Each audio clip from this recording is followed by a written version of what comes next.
बेटियों को तो रसोई में काम करते हुए अक्सर देखा गया है, लेकिन अगर घर के बेटे रसोई में आ जाए तो बात ही कुछ और होती है। आजकल लड़कियां हर वो काम कर रही है जिसे सामाजिक रूप से लड़कों के लिए माना जाता था। लेकिन सवाल ये है कि क्या लड़के भी वही सब कर रहे हैं जिसे समाज ने लड़कियों के दायरे में रख दिया था?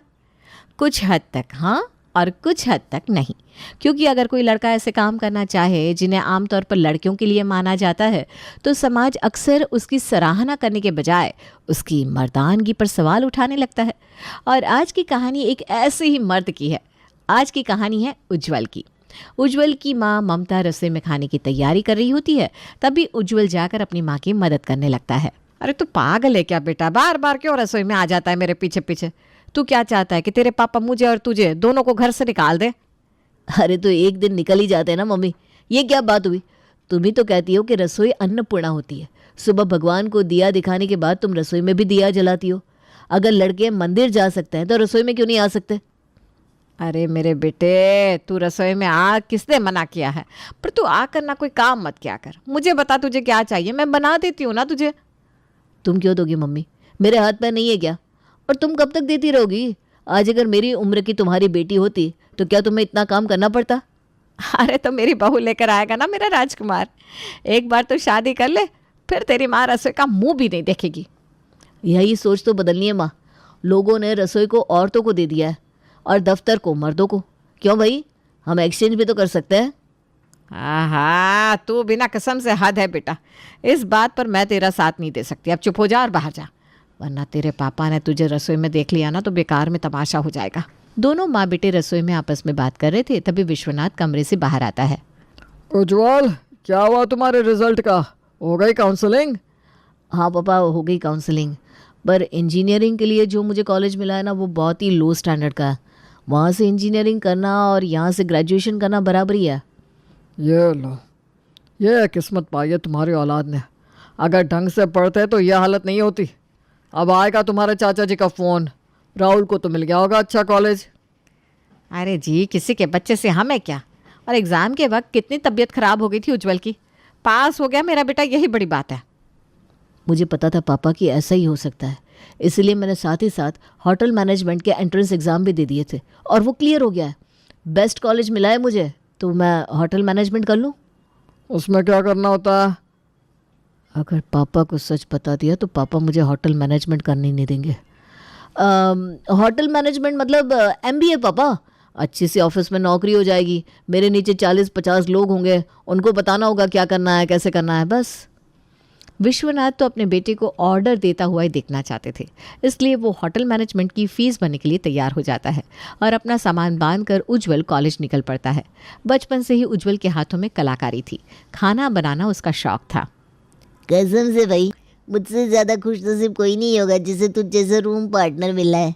कितना टेस्टी खाना बनाता है तू, खास करके ये तेरे छोले चावल। मुझे तो लगा तो कॉलेज में मेस का खा खा कर मेरा हाजमा खराब हो जाएगा, पर तेरे राज में ने तो सबका हाजमा बना दिया। ये तो भगवान का शुक्र है कि मैं घर से यहाँ आ गया तो मुझे खाना बनाने को मिल रहा है, वरना पापा को तो ये भी पसंद नहीं था कि मैं रसोई में जाकर खुद पानी का ग्लास उठाऊं। अब उज्जवल वो कर रहा था जो उसे करना था। हर सेमेस्टर में उज्जवल अच्छे मार्क्स से पास होता जाता है। डिग्री कंप्लीट होते होते उसे अपने ही शहर में 5 स्टार होटल में मैनेजर की नौकरी लग जाती है। आज तो पूरे मोहल्ले को दावत दूंगी मैं। मेरा बेटा इतने बड़े होटल में मैनेजर बन गया है। देख रहे हैं आप, ताने देते थे इसे कुछ नहीं कर पाएगा, इंजीनियरिंग नहीं की इसने, अब इसका क्या होगा। इसके साथ ही गया था ना देवर जी का लड़का इंजीनियरिंग करने, अभी तक पढ़ाई कर रहा है और आपके बेटे की नौकरी भी लग गई। और ऐसी वैसी नौकरी नहीं लगी पापा, 1,20,000 रुपये तनख्वाह है। खून तो मेरा ही है ना, नहीं भी कुछ करता तो किस्मत इसे आगे ही ले जाती। अभी जाकर महेश से मिलता हूँ। कह रहा था तेरा बेटा किसी काम का नहीं है, होटल मैनेजमेंट करने के बाद लोगों के झूठे बर्तन धोएगा। बड़ा आया। उज्जवल का परिवार बड़ा खुश था, आखिर उनके बेटे को इतनी अच्छी नौकरी लग गई थी। एक हफ्ते बाद उज्जवल 5 स्टार होटल में ज्वाइनिंग ले लेता है। बेटे की नौकरी लग गई, फिर भी घर बनाने का काम शुरू नहीं हुआ। क्या बात है, बेटा हाथ में पैसे नहीं दे रहा क्या? अपने सपनों में ही रहेगी क्या सुषमा जिंदगी भर? मेरे सामने तो बोल दिया, इनके सामने भूल कर भी उज्जवल के लिए कुछ कह मत देना, वरना ये बहुत बिगड़ जाते हैं। बस आजकल में मिट्टी बालू गिर जाएगा घर के बाहर और हो जाएगा काम शुरू। ये तो पहले मैंने से कह रहा था, मम्मी ये घर बनवाना शुरू कर देते हैं। पर मैंने कहा नहीं बेटा, अभी क्या ज़रूरत है। कितनी बार मना किया मैंने, फिर भी मेरे कमरे में नया पलंग लगवाया, अपने पापा जी के लिए नया फ़ोन लेकर आया, स्प्लिट एसी भी लगवा दी, वो जो आजकल ठंडा गर्म दोनों वाली आ गई है ना, वो वाली। सही है, वरना बाहर पढ़ने जाने के बाद लड़के हाथ में कहाँ रहते हैं। बाहर की ही कोई लड़की भी पसंद कर ली होगी। अरे बिल्कुल भी नहीं, मेरा बेटा पढ़ने गया था प्यार मोहब्बत करने नहीं, इसीलिए तो पढ़ाई पूरी होते होते सेटल हो गया। जो बच्चे मटर गश्ती करने जाते हैं ना बाहर, वो अपने माँ बाप के हाथ से निकल जाते हैं। इसके लिए तो आज भी सब कुछ इसके मम्मी पापा ही है। सुषमा तो इनडायरेक्टली उज्जवल के बारे में पता लगा रही थी। सब कुछ कोरा कट पाकर वो कहती है, मैं क्या कह रही थी भाभी, मेरी वो दूर की बहन की लड़की है, यही कुछ 24-25 की होगी। उसके घर वाले भी लड़का ढूंढ रहे हैं उसके लिए। बोलो तो उज्जवल का बायोडाटा दे दूँ। बनवा तो लिया होगा ना अब तक, अब तो हो गया लड़का सेटल, अब तो रिश्ते ही आएंगे। अरे अभी 6 महीने पहले तो नौकरी लगी है लड़के की, अपना जीवन भी तो जिएगा कि सीधा शादी कर लेगा। अरे बस यही गलती तो कर देते हैं हम माँ बाप। जवान लड़के को ऐसे खाली छोड़ोगी तो पता चला राह भटक गया। अच्छा तुम मत दो बायोडाटा, मैं लड़की का बायोडाटा मंगवा कर तुम्हें दे देती हूँ। आसपास में हर जगह उज्जवल की नौकरी लगने की न्यूज़ आग की तरह फैल जाती है और उसके घर पर रिश्ते आने शुरू हो जाते हैं। पर इन सब से अलग उज्जवल के दिमाग में तो कुछ और ही चीज़ चल रही थी। नौकरी भी ठीक है, अच्छा खासा कमा रहा हूँ, ज़्यादा प्रेशर भी नहीं है, पर मज़ा नहीं आ रहा काम में। होटल का मैनेजमेंट देखता हुआ उज्जवल कस्टमर की फीडबैक ले रहा था। खाना तो अच्छा है, पर वही बात है ना, 5 स्टार में बैठ कर अगर ऐसा लगे कि हम रेस्टोरेंट में खा रहे हैं तो क्या फ़ायदा। रेस्टोरेंट में एक आधी डिश तो ऐसी होनी चाहिए जो आपको घर की याद दिला दे। उज्जवल जब भी किसी कस्टमर की बात सुनता तो यही पाता कि 5 सितारा होटल में आने के बाद भी लोग अगर कुछ मिस कर रहे हैं तो वो है अपनापन।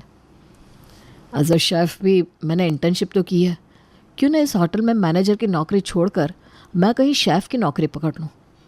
सोचना क्या है उज्जवल, आगे बढ़ जा, तेरा सपना तुझे बुला रहा है। और बिना कुछ सोचे समझे उज्जवल अपनी 5 स्टार होटल की नौकरी को छोड़कर एक रेस्टोरेंट में शेफ़ की नौकरी पकड़ लेता है। क्या आपका बेटा रेस्टोरेंट में खाना बनाता है? बावर्ची से शादी करेगी क्या मेरी बेटी? फ्रॉड है पापा, ये लोग फ्रॉड। पुराने बायोडाटा को रिन्यू भी नहीं किया। इनका बेटा अब 5 स्टार में नहीं है, अब तो वो खाना बनाने का काम कर रहा है। पुराने बायोडाटा को भेजकर लड़की वालों को अपने घर बुला लेते और यहाँ आकर असलियत खुलती है। चलिए नहीं था कि मम्मी, हमें ऐसे लोगों के घर रिश्ता नहीं करना। और विश्वनाथ को 4 बातें सुनाकर लड़की वाले रिश्ते के लिए मना करके चले जाते हैं। पता नहीं इस लड़के के चक्कर में और क्या क्या सुनना पड़ेगा ममता जी। मेरी ये गलती हो गई, उस दिन इसे होटल मैनेजमेंट के लिए पैसे नहीं दिए होते तो आज ये दिन देखना नहीं पड़ता। पर आप तो अपने बेटे के प्यार में अंधी हो चुकी थी। अरे क्यों छोड़ दी तूने इतनी अच्छी नौकरी बेटा, जिससे भी पता चल रहा है तूने रेस्टोरेंट में खाना बनाने वाली की नौकरी पकड़ ली है, सब थू थू कर रहा है। एक सुबह विश्वनाथ अपने कमरे से बाहर आता है और ममता से कहता है, अभी तक 12 लड़की वालों ने इस नालायक से शादी करने के लिए मना कर दिया है, इसलिए मैंने शहर के बाहर का रिश्ता ढूंढा है। उन लोगों को बताएंगे ही नहीं कि उज्जवल करता क्या है। अब शादी के बाद राज खुले तो खुले। पर जब लड़की वाले आते हैं उज्जवल प्रिया को अलग से ले जाकर सब कुछ सच बता देता है। क्या तुम खाना बनाते हो? तुम भी चौंक गई ना? सब चौंक जाते हैं और शादी के लिए ना कर देते हैं। कोई ऐसे लड़के को एक्सेप्ट नहीं करना चाहता जिसका प्रोफेशन कुकिंग हो। ये क्या, शॉक में नहीं थी, सरप्राइज में थी। तुम्हें खाना बनाना आता है तब तो किचन में मेरी काफ़ी हेल्प कर दोगे तुम। मैं हमेशा एक ऐसी पार्टनर बनना चाहती थी जो अपने पति के पंख बने, उसके पैरों की बेड़ियाँ नहीं। मुझे ये शादी मंजूर है। प्रिया और उज्जवल की शादी हो जाती है और बहू बनकर प्रिया अपने ससुराल आ जाती है। एक सुबह प्रिया सब्जी लेने मार्केट निकलती है, जहाँ सुषमा उसे टोकते हुए कहती है, अरे रे रे बहू, क्या हालत हो गई है तुम्हारी, देख कर ही बुरा लगता है। उज्जवल से शादी के लिए मैंने भी अपने घर की एक लड़की बताई थी, पर तब तो उज्जवल 5 स्टार होटल में काम करता था। पर जैसे उसने कुक की नौकरी पकड़ी, हमने तो हाथ जोड़ लिए भाई। ऐसे लड़के से शादी करके कौन ही फंसे। कौन सा मर्द रसोई के काम करता है, कहीं कोई अंदरूनी मानसिक रोग है आंटी जी, जो कि आपको है। इसलिए शायद आप अपने मन को बदलने के लिए दूसरों के घर के टॉपिक में घुसना चाहती हैं। मेरा पति जो भी कर रहा है, जो भी कमा रहा है, वो मेरे लिए काफ़ी है। हम कोई 40 लोग तो है नहीं, गिनकर 4 लोग हैं। आपको ये जमता होगा कि आपका बेटा 2 लाख कमा कर आता है और आपकी बहू को नौकर की तरह ट्रीट करता है, कभी कभी 2-4 थप्पड़ भी मार देता है, पर क्या फ़र्क पड़ता है? आपकी नज़र में तो वो मर्द है, पर मुझे ऐसा मर्द नहीं चाहिए था। मेरा पति जितना भी कमाए वो मेरी इज्जत करता है और मेरे लिए उतना ही काफ़ी है। प्रिया एक ढाल की तरह उज्जवल के सामने खड़ी थी। उज्जवल के हाथ के बने छोले कुलचे रेस्टोरेंट के कस्टमर का दिल जीतते जा रहे थे। सर मैं क्या कह रहा था कि जब से मैंने आपके रेस्टोरेंट को ज्वाइन किया है तब से कस्टमर की रेंज काफ़ी बढ़ गई है। आपके रेस्टोरेंट को सभी जानने लग गए हैं, तो अगर आप मुझे क्रेडिट दे पाए तो। तुम ना नौकरों का यही है, एक तो मजबूरी में काम दो, अब इन्हें क्रेडिट भी चाहिए। सैलरी मिल रही है ना, उससे में खुश रहो। उज्जवल को बड़ा दुख होता है रात को रेस्टोरेंट के बंद होते वक्त। सच बताता हूँ भैया, पहले दिन से 4 से 5 कस्टमर के अलावा कोई इस रेस्टोरेंट में नहीं आता था। जब से आपने छोले चावल बनाने शुरू किए हैं, रेस्टोरेंट का लेवल यहाँ से यहाँ आ गया है। पर वही बात है ना, इससे आपको क्या फ़ायदा? फ़ायदा तो मालिक का, और ना वो आपकी पगार बढ़ा रहा है, ना आपको नाम दे रहा है, क्योंकि काम तो आप बंद दरवाजे के पीछे कर रहे हैं। पब्लिक के सामने आइए आप। वही तो मैं देख रहा हूँ भाई, ये ऑनर बड़ा ही चालू आदमी है। हम सबकी मेहनत का क्रेडिट अकेले लेता है, यहाँ तक कि तुम लोगों का टिप भी मार लेता है। ऐसे नहीं चलेगा। बहुत कुछ छोड़ा है मैंने अपने इस पैशन के लिए। 4 दीवारी के अंदर तो उज्जवल रहेगा नहीं। और घर आकर उज्जवल इस बारे में प्रिया से बात करता है। ये तो बहुत अच्छा आइडिया है उज्जवल, पर एक रेस्टोरेंट खोलने के लिए ना हमारे पास पैसे हैं ना ही सपोर्ट। शादी में मुझे जो भी गहने चढ़े थे वो मम्मी जी के पास है, वरना मैं उसे बेचकर तुम्हारी मदद कर देती। फ़िलहाल तो हम दोनों के पास ले देकर एक बाइक है। तो मैं बाइक से डिलीवरी करूँगा ना छोले चावल की। बाइक से? मतलब ठीक है, पॉसिबल तो है, पर रास्ते में जाते जाते चावल और ठंडे नहीं हो जाएंगे? तुम इसकी फ़िक्र मत करो। मेरा एक दोस्त है, ऐसे नए नए इन्वेंशन करता रहता है। उसी से कोई डिवाइस बनवा लूँगा जिसमें दाल चावल ठंडा ना हो, और उसे अपने बाइक में फ़िट कर लूँगा, फिर आराम से करूँगा डिलीवरी। तुम्हें मेरे कारण बहुत कुछ सहना पड़ रहा है ना प्रिया? अरे कुछ सहना नहीं पड़ रहा। जब भी कोई इंसान कुछ अलग करता है ना, तो लोग उसे 4 बात बोलते ही हैं। तुम सबकी बात को इग्नोर करो और अपने सपने के पीछे लगे रहो। और प्रेम के साथ मिलकर उज्जवल बाइक से छोले चावल की होम डिलीवरी करना शुरू कर देता है। और बदनसीबी से उज्जवल के पास ऑर्डर आता है अपने चाचा जी के घर से। ये तो टेंशन वाली बात हो गई भैया, अब तो ये आपको नीचा दिखाएंगे। मैं ले जाता हूँ डिलीवरी। आज नहीं तो कल मुझे ये फेस करना ही है भाई। और मेरे छोले चावल इतने फेमस हुए हैं तभी तो उन्होंने ऑर्डर दिया है। अपने छोले चावल लेकर उज्जवल अपने चाचा जी के घर पहुंच जाता है। कितने शौक से भैया ने तुम्हारा नाम उज्जवल रखा था, पर तुमने तो उनके जीवन में ही अंधकार कर दिया। ये देखो तुम्हारा भाई राहुल, इसे तो इस बात की टेंशन रहती है कि अब कौन सी कंपनी में जाऊं कि सैलरी डबल हो जाए। और तुम 5 स्टार से आ गए बाइक पर। अब तो मुझे तुम लोगों को अपना रिश्तेदार बताने में भी शर्म आती है। इंसान अपने काम से जाना जाता है चाचा जी। इंजीनियरिंग में भी पढ़ाई जाती है मार्केटिंग, बिजनेस, और ये मेरा स्टार्टअप है। राहुल ने भी पढ़ा होगा।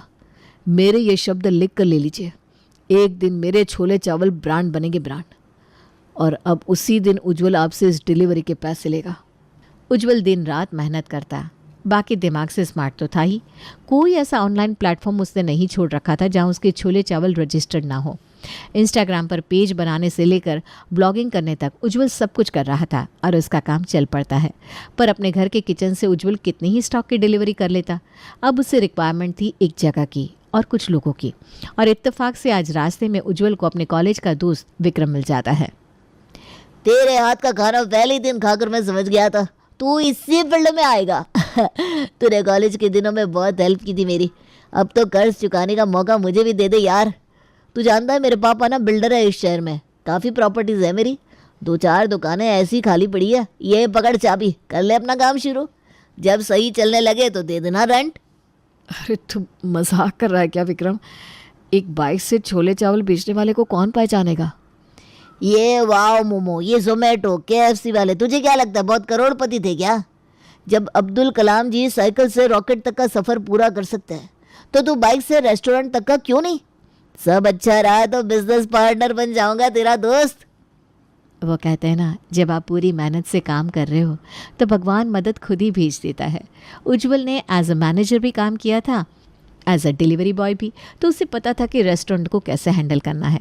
धीरे धीरे उज्जवल के छोले चावल खुद में ही एक ब्रांड बन जाते हैं और वो एक दुकान से 4 दुकानें कर लेता है। 2 साल बाद दी छोले चावल की गल्ले पर बैठे हुए थे विश्वनाथ जी। अरे प्रेम जल्दी ऑर्डर दे, बाहर कस्टमर की लाइन लगी है और ये ऑर्डर भी आया है, इसे पूरा करना है।